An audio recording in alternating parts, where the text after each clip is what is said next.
están? Muy buenas noches de nuevo.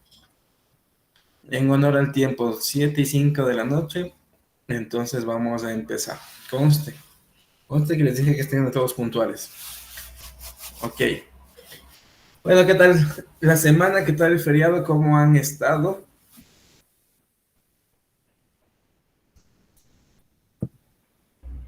Muy bien, doctor, muy bien.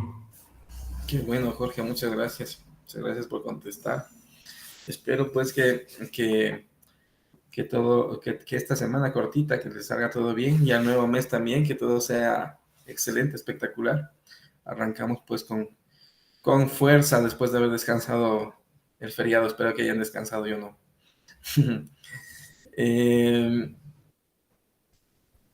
Bueno, el día de hoy, como ya les dijeron por el chat, si es que se corta la clase porque se acaba el tiempo, nos volvemos a unir al mismo link.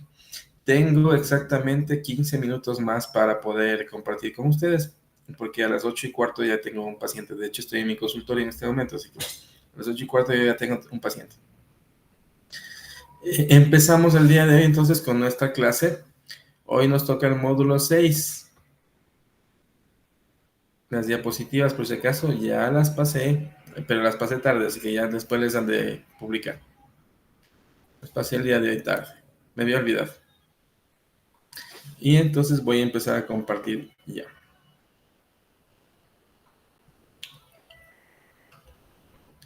Perfecto. Pues como decía, nos toca módulo 6. Este módulo corresponde a las plantas que nos contribuyen en el tratamiento del sistema osteomuscular. ¿Ok? Entonces, ¿qué es el sistema osteomuscular? Primero, les voy a preguntar a ustedes. Obviamente, esta es facilita la pregunta, pero obviamente tenemos que irnos tomando en cuenta ver qué es lo que sabemos para ver si es que avanzo más rápidamente en la parte de anatomía. Daisy, ¿qué es el sistema osteomuscular?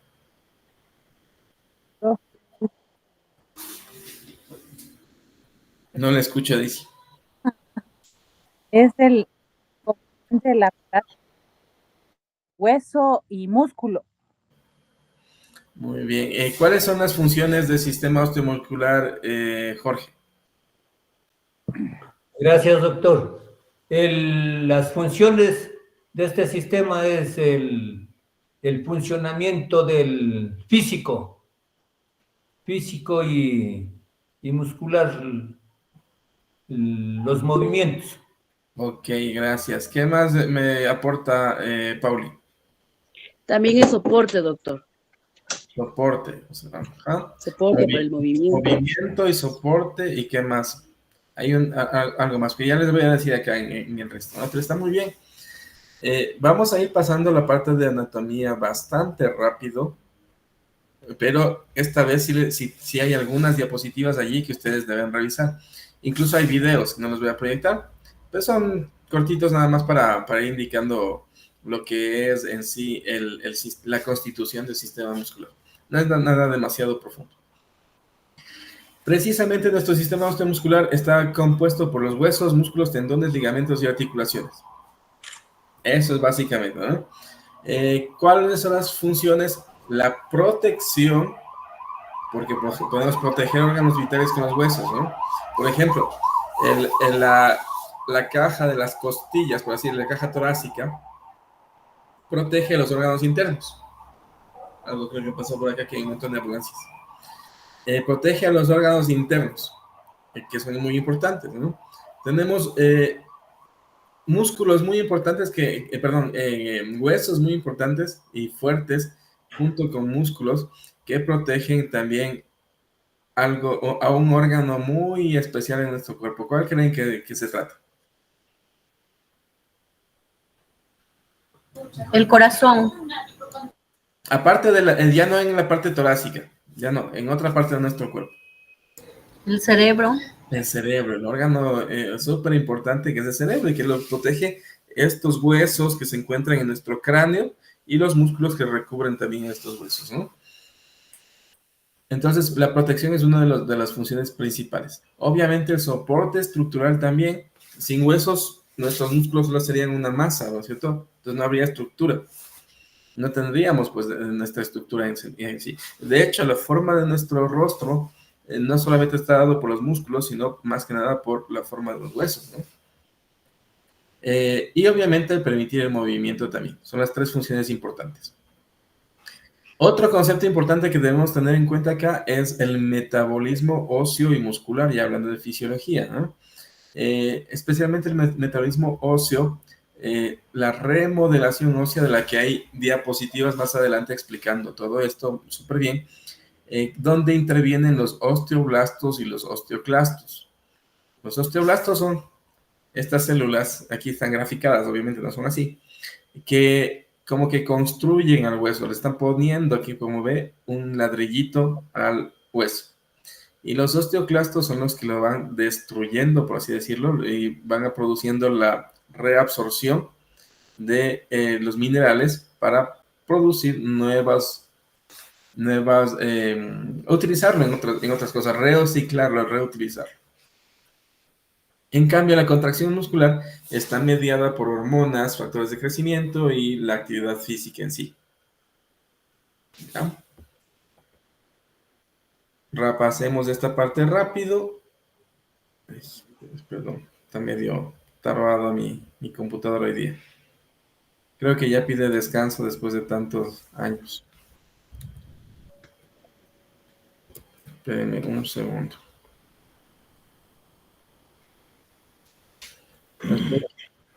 Después de tantos años de servicio ya quiere jubilarse esta computadora. Es lo que recién le hice. Ya, ahí está.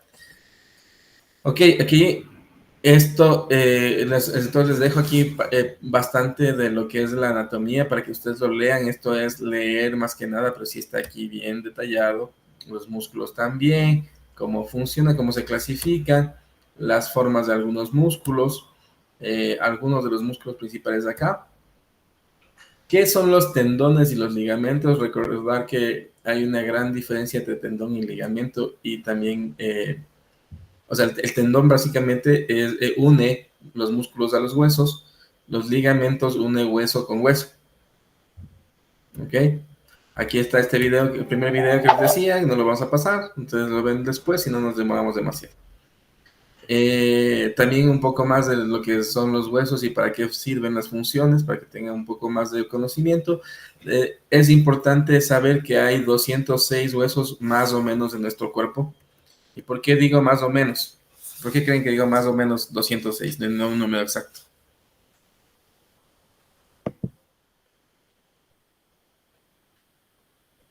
Pregunta para ustedes, no es retórica. ¿No? Por varias razones. Primero, existen personas que no tienen 33 vértebras, sino 32. Una de las vértebras está fusionada. O sea, dos vértebras a veces están fusionadas. A veces más. En segundo, existen personas que tienen polidactilia. ¿Saben lo que significa ese término? ¿No? ¿No están familiarizados? La polidactilia es cuando hay más huesos, más dedos de lo normal. 5, 6, 7, 8. Y a veces en una mano, a veces en dos manos. Sí lo hay. O en los pies también, ¿no? Y hay otro fenómeno que se llama la sindactilia, que ¿qué será? Lo contrario. Lo contrario, ¿no es cierto? Que hay menos dedos que de lo habitual. Entonces, obviamente, ahí van a haber 2, 3 huesos más que lo normal en el cuerpo. Por eso se dice más menos 206 huesos. En general, lo más común son las vértebras fusionadas. Entonces, así sí suele haber eso, ¿no? Por eso hay personas que tienen 205 huesos y otros 206. En los niños, en los bebés recién nacidos y hasta los 2, 3 años más o menos, hay muchos más. Me parece que son alrededor de 340 huesos, si mal no recuerdo. Pero es porque no se han fusionado todavía entre sí y después empiezan a fusionarse. Por eso después quedamos con 206. Otra cosa importante y curiosa del sistema óseo especialmente es que existen dos tipos de esqueletos. El esqueleto axial y el esqueleto apendicular.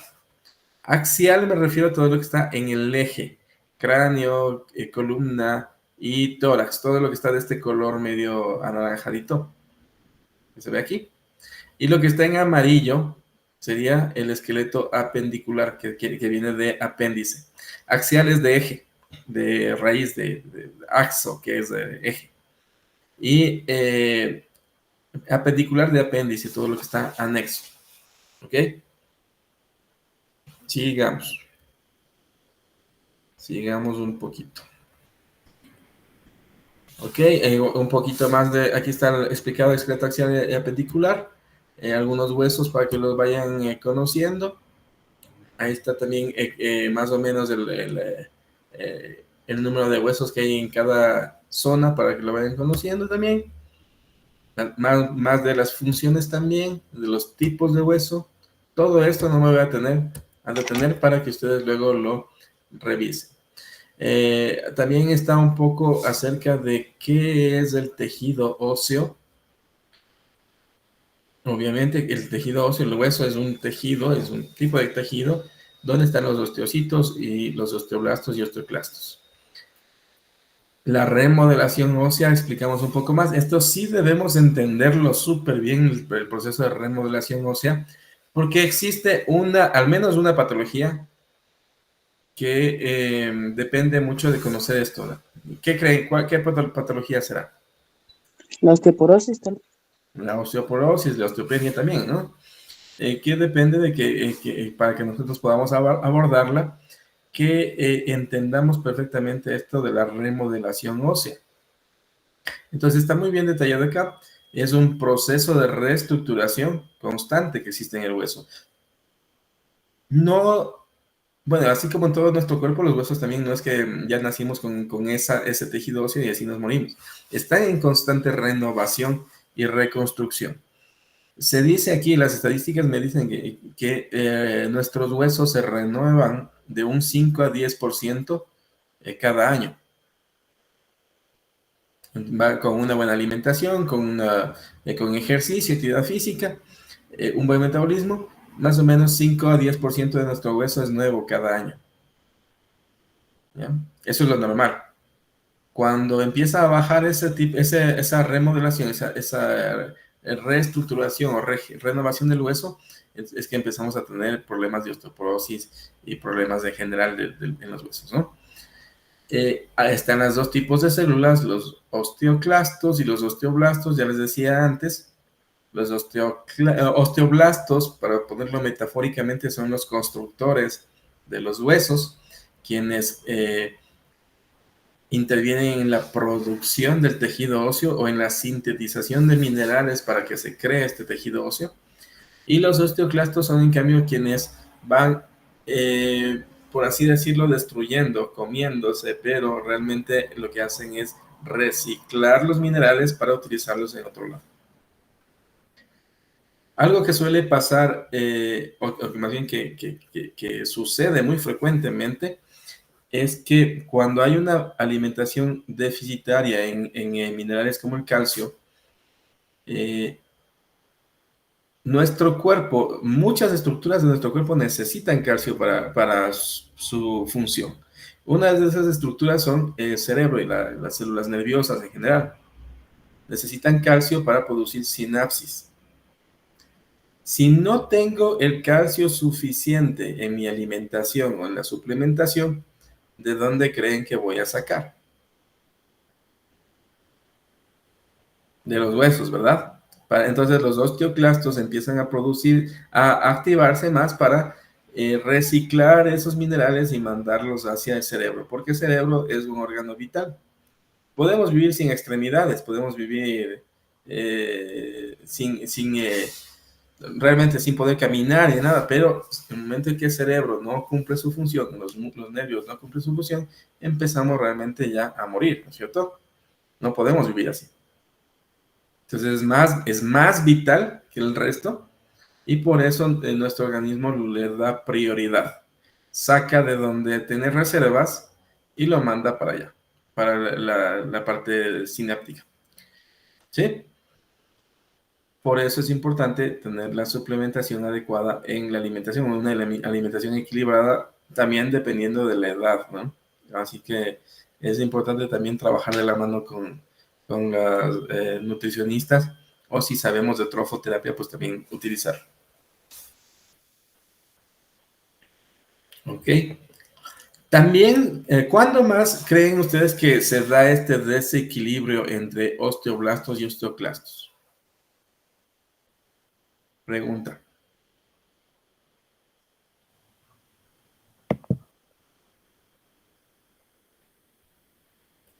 ¿Sí saben? ¿No saben? ¿Ya en la vejez, tal vez? En las mujeres en el embarazo. Durante el embarazo puede ser, sí. Sí, hay otra condición más en las mujeres especialmente. La menopausia. Ya, pero la menopausia no es una condición. A ver, si mal no recuerdo mis clases de anatomía, de fisiología en ese caso, y de fisiopatología, el periodo de transición entre la fertilidad y la no fertilidad se llama climaterio. Esa es la condición. La menopausia es la última regla que tiene, la última menstruación. ¿Sí o no? Doctora María Antonieta, buenas noches, está por ahí. Corríjame si me equivoco. Sí. Sí, sí. ¿Ya? Entonces, sí tengámoslo bien claro. Cuando hablamos de menopausia, estamos hablando de la última menstruación nada más. Ese periodo, que más o menos dura un año aproximadamente, se llama climaterio. Y se puede hablar de climaterio cuando han pasado ya 12 meses consecutivos sin tener una regla. Ahí sí ya estamos ya están en esa etapa. Antes sería el preclimaterio, todo eso. La perimenopausia podría llamar. Menopausia. Exacto. Entonces, en ese periodo también se da esto por una desregulación hormonal, especialmente los estrógenos. Los estrógenos tienen entre sus funciones el atacar a las células beta receptores de estrógenos en sí, y las beta receptores se encuentran, entre otros, en los huesos. Cuando llega a los huesos, produce mayor eficacia en la fijación del calcio y minerales para producir el tejido óseo. Entonces, bajan los estrógenos por distintas circunstancias de la vida, como el embarazo, como el climaterio, y también se produce mayor actividad de los osteoclastos y destrucción celular, y menor actividad de los osteoblastos, y por ende menor renovación ósea. Esto es importante porque una de las plantas que vamos a estudiar después es fundamental para este proceso de remodelación. ¿Ok? Sigamos adelante. Me detengo solo en las partes más importantes, el resto ustedes lo leen. El tejido fibroso, ahí se encuentra para que ustedes lo vayan viendo. El tipo de cartílagos que tenemos también, que también pues hay sustancias que pueden colaborar con la mejoría del cartílago, de la producción de cartílago, siempre que todavía tengamos células madre ahí para hacerlo. Y bueno, vamos entonces a las patologías más comunes que encontramos en el sistema musculoesquelético osteomuscular, perdón, y que entre ellos una de las más frecuentes suele ser la osteoartritis, también llamada artrosis, donde hay una degeneración del cartílago. Ustedes en consulta habrán visto el típico síntoma, o más bien signo de los pacientes, la mayoría que llegan es con las manos, los dedos virados, en forma de garra o de martillo a veces, pero súper virados, deformados. Claro, no solamente en los dedos hay artrosis. Hay artrosis de columna, hay artrosis de cadera, pero ahí no podemos ver tan fácilmente. En los dedos se nota, pero a leguas. ¿Ok? Se suele presentar mayormente en personas de 50 años o más. Sin embargo, sí he visto yo en pacientes de menos de 40 años. Y eso depende en gran medida de la genética, depende de la alimentación, depende de los cuidados que tengan y depende también a veces de movimientos repetitivos que tengan. Por ejemplo, una vez traté a una costurera no tenía 40 años, tenía menos de 40, 38 creo que tenía. Pero desde los 10 años de edad me decía ella que se dedicaba a la costura. Aparte de tener problemas de visión, por estar concentrada siempre en un punto fijo, también tenía osteoartritis, tenía artrosis en sus dedos, índice y pulgar, y en la muñeca, por este movimiento repetitivo. Entonces sí lo había visto yo en pacientes menores de 50 años, pero es más prevalente en personas mayores de 50 años. La osteoporosis, pues eso ya ustedes lo conocen bastante bien, la disminución de densidad ósea y deterioro en la microarquitectura del hueso, lo cual aumenta el riesgo de fracturas. Y es importante el poderlo diagnosticar a tiempo, estar siempre monitoreando, porque suele ser una patología silente, como dice allí. ¿Qué significará esto de silente? Silenciosa. No. Silenciosa, perfecto. ¿Ya? Entonces, como es silenciosa, al principio, no tiene mayores síntomas y no se da cuenta una mujer que tiene. Y de pronto, una caída, se produce una fractura que puede ser incluso muy grave, ¿no? Dependiendo de dónde, de a qué nivel corporal sea su fractura. Entonces sí hay que estar siempre monitoreando. Sigamos. Otra de las patologías frecuentes es la artritis reumatoide, que también tiene que ver ya con una parte autoinmune, ¿no es cierto? En la artritis reumatoide hay el componente autoinmune, es degenerativa, es crónica, no es que tengamos una cura para eso, pero sí podemos controlar un poquito sus síntomas, especialmente porque podemos bajar la inflamación y el dolor.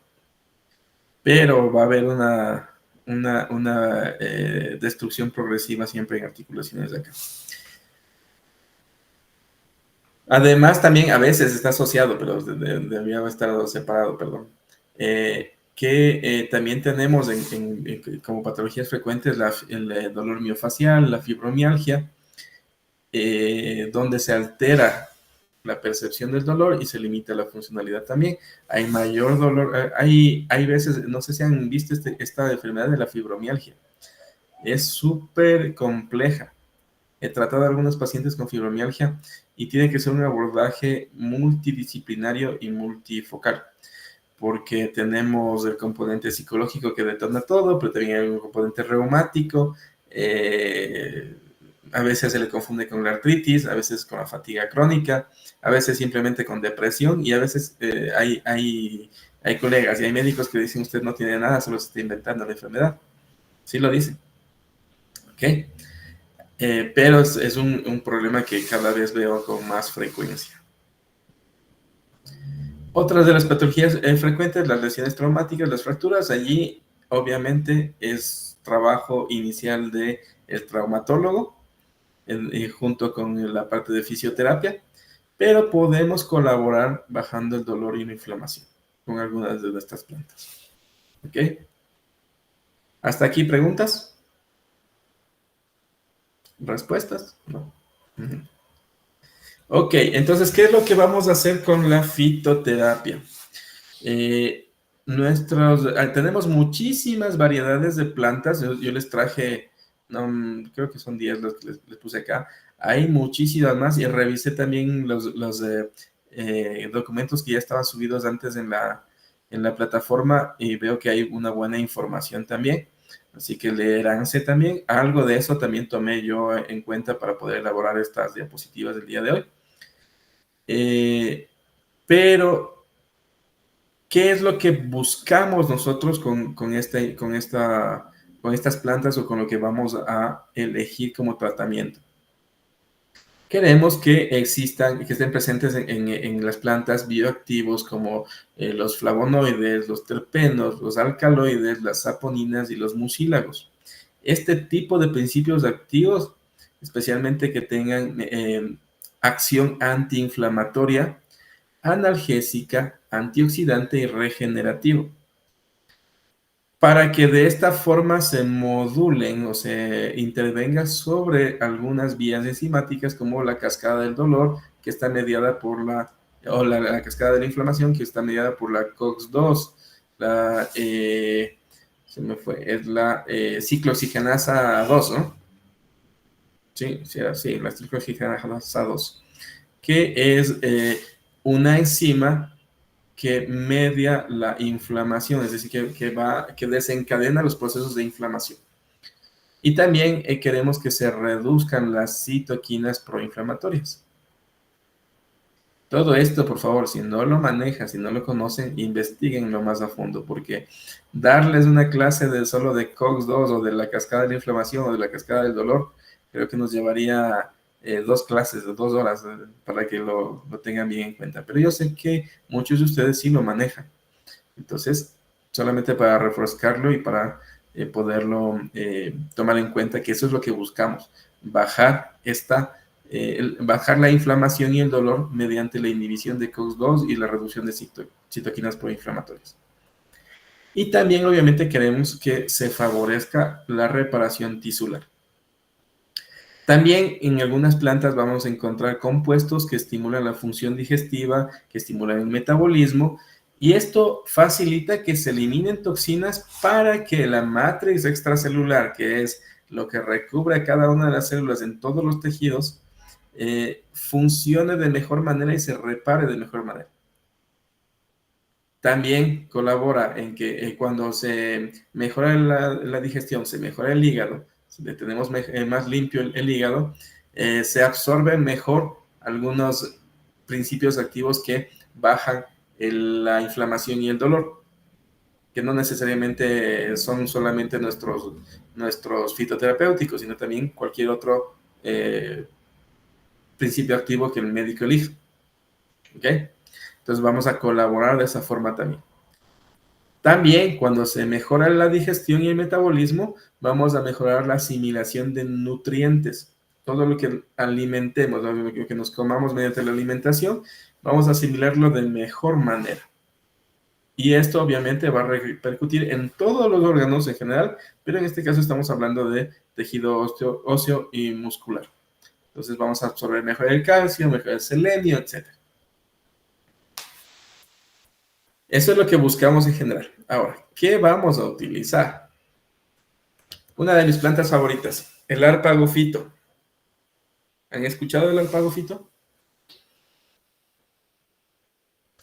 No, doctor. Arpagophytum procumbens.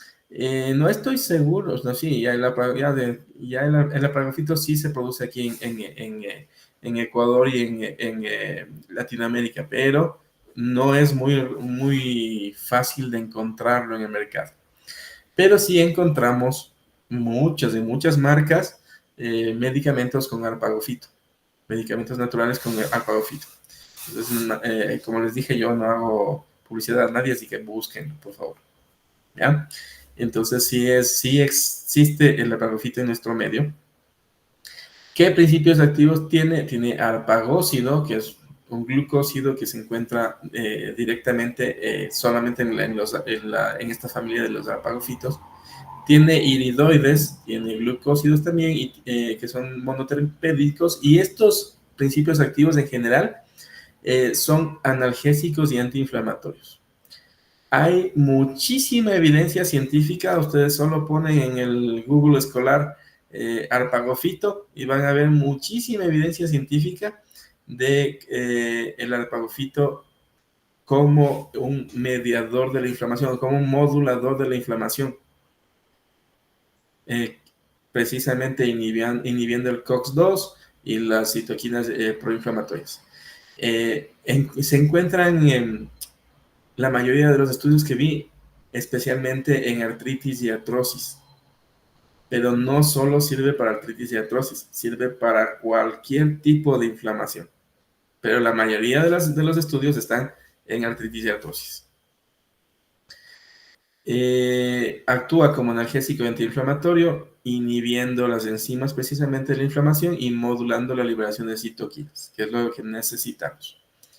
¿Cuál es la dosis recomendada? De 50 a 60 miligramos del principio activo, de preferencia en extracto estandarizado, nos dice la información, y es lo que yo también les recomiendo siempre. Y ya recuerden que en la primera clase hablamos de la diferencia entre extractos estandarizados y los extractos crudos, por así decirlo, lo que podemos hacer cuando hacemos un té o un batido, etc.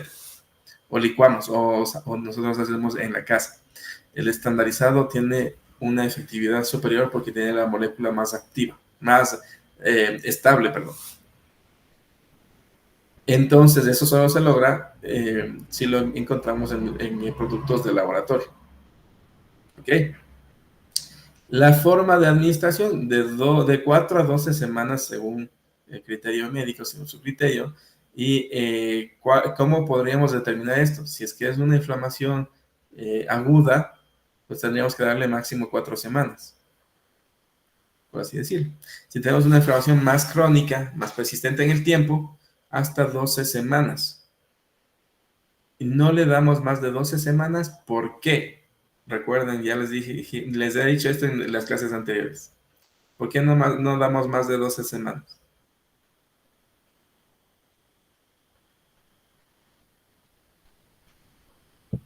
Se intoxica el cuerpo y hay que dejar que se module normalmente.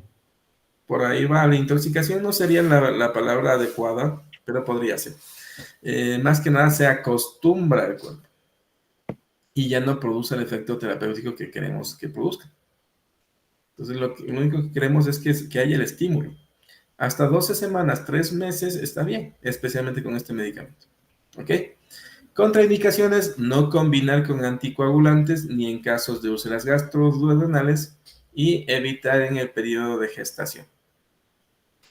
¿Ok?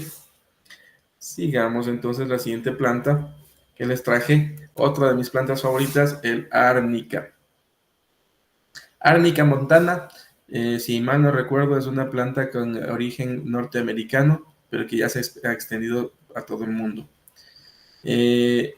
Esta planta es otra de las que tiene bastante evidencia científica y está muy utilizado, muy extendido su uso, porque tiene enalina y lactona ahí se me trabó la lengua, sesquiterpénicas, ya, ahí sí, ¿ya? Esto estaba lengua a veces, que tienen acción contra la inflamación y el dolor.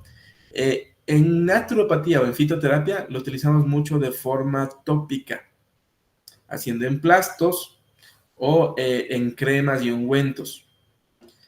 En homeopatía existe la árnica homeopatizada, que sí se lo utiliza de forma interna y también en varias vías de aplicación. Puede ser bebible o parenteral. Pero nosotros estamos viendo acá fitoterapia, ¿no? Entonces, el árnica sí se puede conseguir, incluso no me acuerdo bien, o no sé si actualmente hay, pero alguna vez vi en Supermaxi. Pero bueno, sí se puede conseguir acá. Ustedes buscan nada más en Facebook, Marketplace y otros, y sí van a encontrar. No he visto si hay en mercados como planta fresca, pero sí se encuentra. Y se puede utilizar para hacer emplastos, para hacer aplicación tópica. Pero lo que sí van a encontrar muchísimo son cremas o ungüentos con este principio activo. Eso sí he visto en Supermax en algunas marcas que dice crema con árnica, gel con árnica. Así que en todos lados hay. ¿Cómo se utiliza? Tópico, como les decía, en cremas y geles, aplicando una pequeña cantidad de la zona afectada con movimientos circulares para que penetre la crema y el gel.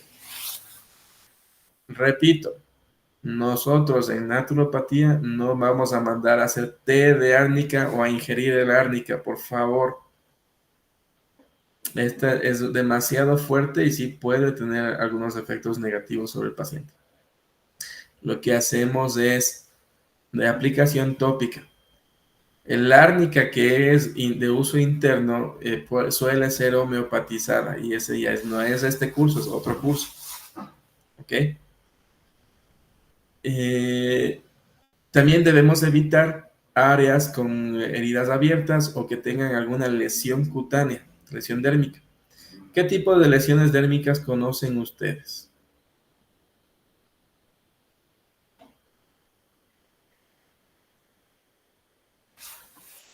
Les escucho. Granos de espinillas. Perfecto, granos y espinillas son lesiones dérmicas, ¿no? ¿Qué más podría haber? Puede ser, profe, cuando se forman incluso ampollas. Quemaduras, ¿no es cierto? Aquí, las quemaduras pueden ser por distintas causas. Las ampollas se pueden producir también por quemaduras por fricción o por calor directamente o por frío también, ¿no? ¿Qué más podemos ver? Bueno, las quemaduras en general, las lesiones, sí, las infecciones micóticas. ¿Qué significa el término micótico? Por hongos. Producida por hongos. Perfecto, producida por hongos. Entonces, todo ese tipo de cosas nosotros no vamos a ponerle encima el árnica.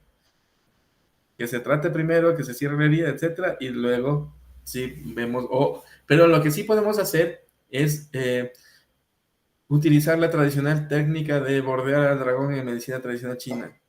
Es decir, utilizar la perilesional por las afueras, por las periferias de la lesión. Eso sí podemos hacer. ¿Ok? Listo, sigamos. Otra plantita, la consuelda. Esta sí la han de haber escuchado, ¿no? ¿Han escuchado la consuelda? Es otra planta muy utilizada naturopáticamente. Y sí está bastante extendida en el área andina. Tiene alantoína, mucílagos y taninos, que es lo que buscamos. Y esto estimula la regeneración ósea, precisamente de ahí viene su nombre, consuelda. Se le utiliza muchísimo para soldar fracturas. Se la suele poner ya cuando no hay lesiones óseas, no hay lesiones dérmicas abiertas, se hace como tipo emplasto también, también en geles y cataplasmas, y se pone por encima de las fracturas o de los esguinces y se va mejorando, pero muy rápidamente, porque estimula la regeneración ósea y tisular. Justo lo que dije acá, útil en fracturas y traumatismos, mejora la absorción de nutrientes también, es muy utilizada ancestralmente, era muy utilizada precisamente para este tipo de situaciones de traumatismos. ¿Cómo se aplica? Pues es aplicación externa, igual, cataplasma ungüento, pero también para poder hacer los cataplasmas, también hacemos una decocción de la raíz, no para tomar, sino para utilizar con paños sobre la herida, sobre la lesión, pero no la tomamos. A menos que sea en dosis muy controladas y muy bajita, pero yo no lo sugiero. Sí habrán naturópatas que lo sugieran, ¿eh? Este no es solamente homeopatizado, sí hay algunos, pero yo no lo sugeriría, al menos si no la saben utilizar bien. Contraindicaciones: no usar tampoco en heridas abiertas, no utilizar prolongadamente tampoco, es decir, que vamos a utilizar máximo una semana nomás, y tener precaución en gestantes. Es que tanto en la madre gestante como en la madre lactante y en los pequeños bebés podría causar efectos negativos. En la madre gestante podría ser teratogénico. ¿Saben lo que significa teratogénico? Que puede crear malformaciones en el bebé, en el feto. ¿Ok? En las lactantes también puede pasar hacia el bebé que está lactando y podría producir algunos daños también. Entonces no se da en lactantes tampoco. No se utiliza. Sigamos adelante. Otra plantita. La uña de gato. Esta sí debe escuchar. Sí, ¿no es cierto? 15 minutos dice que nos sobran, pero ya saben, si se corta y estamos en medio de la clase, se vuelven a conectar. ¿Ok? Pues la uña de gato es una planta amazónica. Esta sí que la debería escuchado muchísimo porque hasta en la sopa a veces me sale. Por todo lado la veo. Me encanta la uña de gato. Tiene alcaloides oxindoles, triterpenoides también. Y tiene un efecto antiinflamatorio e inmunomodulador. Tiene también ya bastante evidencia científica de algunas universidades, incluso de Estados Unidos, que han hecho estudios con uña de gato. De hecho, les cuento que Estados Unidos quería llevarse la patente de la uña de gato, pero no se permitió. Entonces, esta es una planta bastante efectiva en enfermedades reumáticas, en la regeneración articular, en la inflamación también, todo tipo de inflamación, y también es un inmunomodulador. De hecho, también tiene acción bactericida y virucida. Salud. ¿Cuál es la dosificación? Aquí sí, en tintura o en cápsulas ya con extractos estandarizados. Por lo general de 20 a 40 miligramos del extracto estandarizado 2 a 3 veces al día. Si es que ustedes tienen la expertise para sacar la tintura de uña de gato, háganlo, pero mejor los principios estandarizados. ¿Ok? Las contraindicaciones, no dar en personas con trastornos autoinmunes, porque la uña de gato aumenta la inmunidad. Es un inmunoestimulante. Entonces, ¿qué es lo que pasa en las enfermedades autoinmunes? Que nuestra propia inmunidad está atacando a tejidos de nuestro propio cuerpo. Entonces está exacerbada la inmunidad. Está en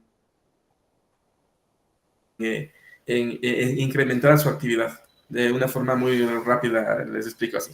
Entonces, si es que damos uña de gato, vamos a aumentar aún más esa inmunidad y vamos a incrementar el síntoma o los síntomas y por ende el problema en sí. Por eso no lo damos en trastornos autoinmunes.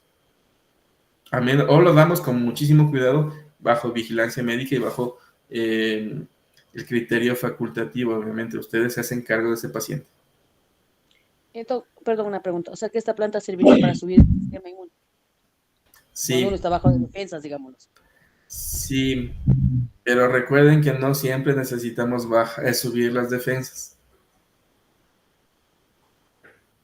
En enfermedades como la autoinmune también necesitamos más bien bajar un poco, ¿no? Lo que necesitamos es inmunomodular, equilibrar. La inmunomodulación es lo que debemos aprender. Cuándo subir y cuándo bajar, por así decirlo. ¿Ok? Pero sí, este sirve para subir las defensas, dicho de manera coloquial. Sigamos adelante entonces. El Salix alba, el sauce blanco. En general también les puse aquí el Salix SP, o sea, cualquiera de ellos, cualquier Salix sirve también. Existe también el Salix humboldtiana, por ejemplo, que es uno de los que me acuerdo, otra especie de Salix, o sea, de sauce, que no es blanco sino marrón. Todos los Salix, todos los sauces contienen salicilina y derivados salicílicos. Solo que el sauce blanco es el que más salicilina tiene. ¿Qué es la salicilina? ¿Qué se deriva de la salicilina? La aspirina.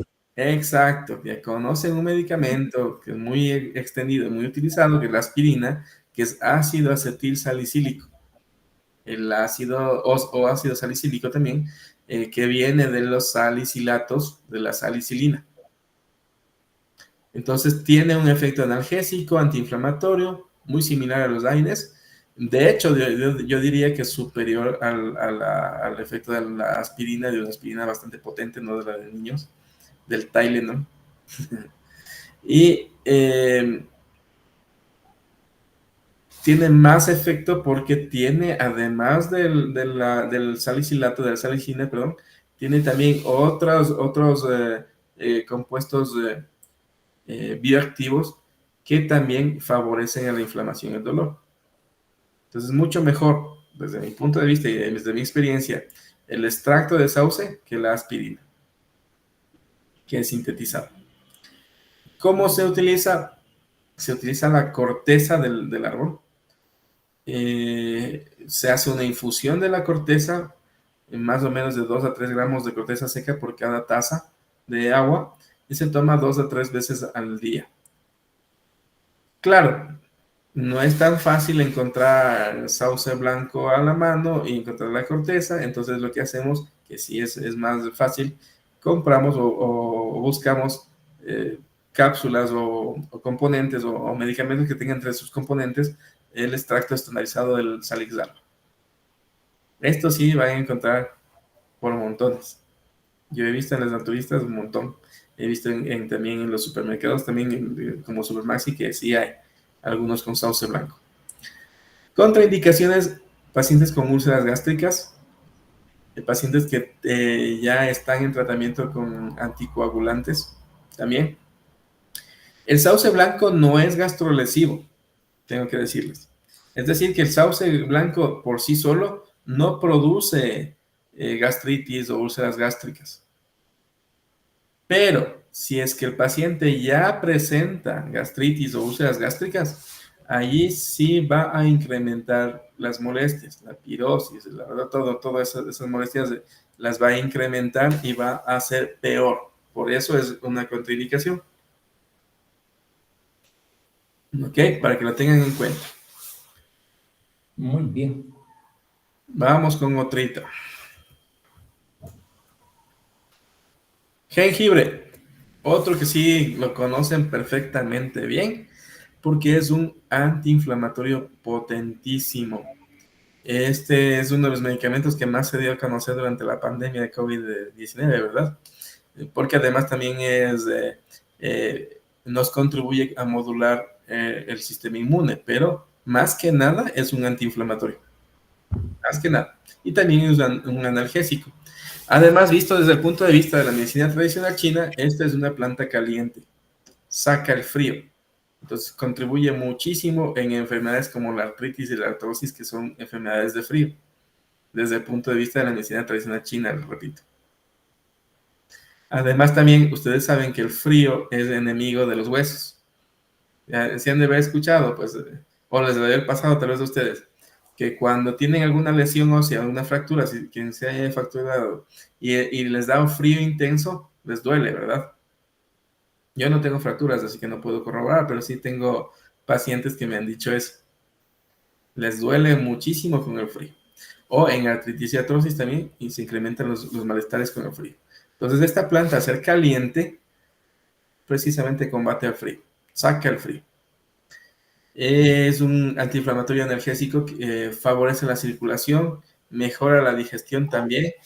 Una de las cosas, si ustedes comen o han comido sushi, les gusta sushi, ¿no? ¿No les gusta? Pero sí han visto como a veces cuando sirven el sushi tienen ahí jengibre. Tienen jengibre en rodajitas bien sazonadita. A mí me encanta. Ese jengibre me encanta. Yo sí, nadie más se lo quiere comer. Venga, pues véngase acá, yo me lo como. Pero porque contribuye a la digestión también. Mejora la digestión, hace las digestiones más livianas. A mí me gusta cocinar, yo sí cocino por si acaso.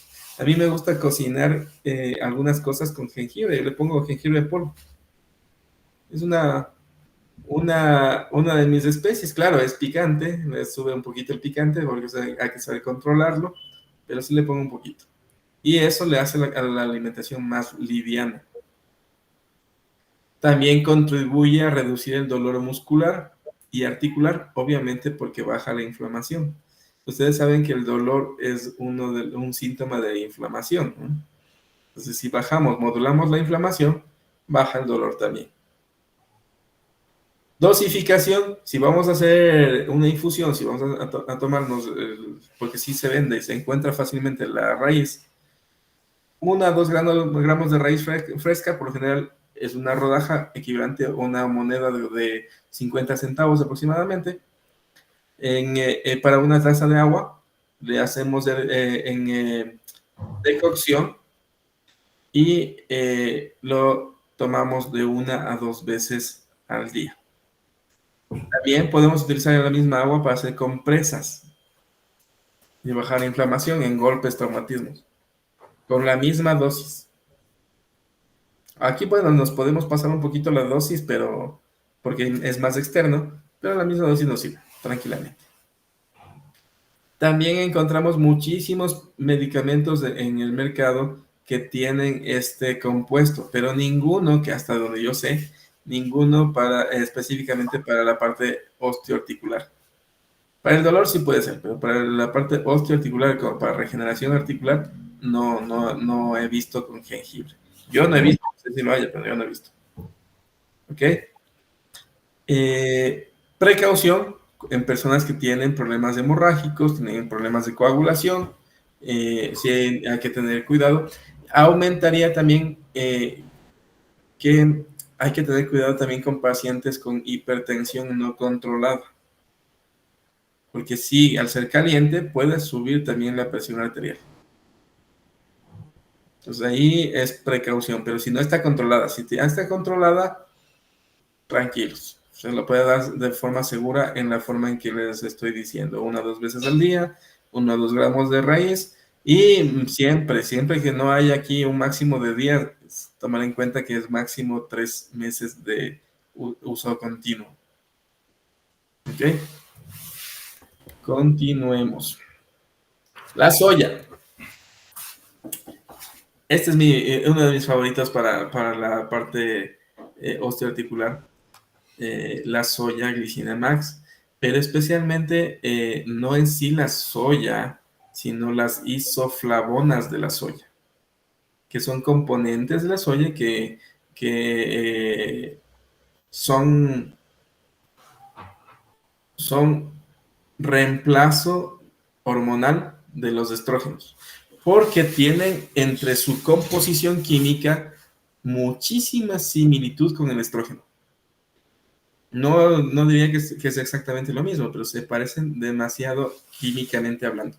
Entonces, resulta que las isoflavonas de la soya pueden ir directamente a los receptores hormonales que receptan a los estrógenos, especialmente a los beta, y estos receptores van a confundirse y van a pensar que es estrógeno, captan las isoflavonas y actúan como si fueran estrógenos. ¿Qué les dije hace rato cuando hablábamos de la